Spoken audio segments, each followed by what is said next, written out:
Have you ever noticed this in visual effects industry? Every scan, every CG render almost always start at frame 1001, not 0, not 1, but 1001 because it's not random. It's actually one of the smartest decisions in visual effects history. This actually goes back to the late 1980s. When ILM built some of its first film scanners, they used to start frames at 1. But here's the problem: if the edit changed, you need more frames at the start. You had two bad options. You have to renumber everything or go into negative frames. Both were actually quite painful. So eventually, the industry shifted to 1001 slowly. In VFX, some shots often need extra frames before the action actually begins. So these are all called as handles or pre roll. If your shot starts at frame 1, those extra handle frames are actually become negative numbers. Believe me, negative frames are always a nightmare because some software can handle them properly. Even file names sometimes get confusing. Even Linux systems treats minus differently. By starting at 1001, you will get a huge buffer for handles without going negative values.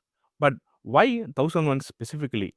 Because 4-digit numbers are clean and readable, and almost all the movie shots are under 9999 frames. So it avoids constant renumbering. It was a perfect balance.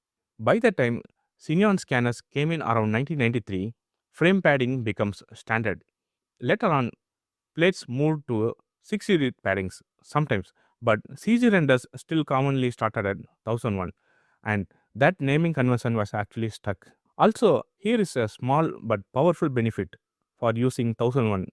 If your sequence is 1001 to 1100, you will instantly know that's exactly 100 frames.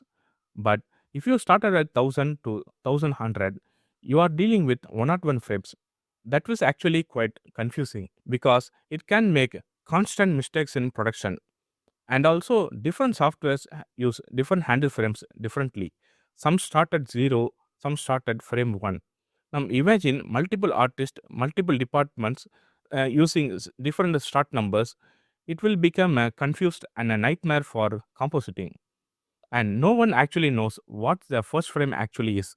So instead of leaving it to a software, the industry made a strong human decision: start at 1001. Now, there is zero confusion about where your shot begins. Also, even in early 2000s, some projects still started at frame 1. Extending the shots at the beginning, that was quite a disaster. Old compositing software like Shake couldn't handle it properly. Sometimes it means rebuild the entire comp from scratch because if you have to rename all the read nodes to one, it was actually quite confusing, and eventually studios had enough. One day, almost everyone switched to 1001 slowly in the each show beginning, and it never went back. For the film Gemini Man, they even started at 10,001, shot at 120 FPS, and needed even more frame space. Starting VFX plates at 1001 might seem a small thing, but it is actually one of the little details that makes a big difference in a day-to-day life of a VFX artist. It's all about keeping things organized and avoid unnecessary confusions and headaches, and making sure when things are inevitably changed, as they always do in visual effects, you got the flexibility to adapt without causing chaos. So next time you see a frame 1001, you will know it more than a number. It's a slice of the VFX history.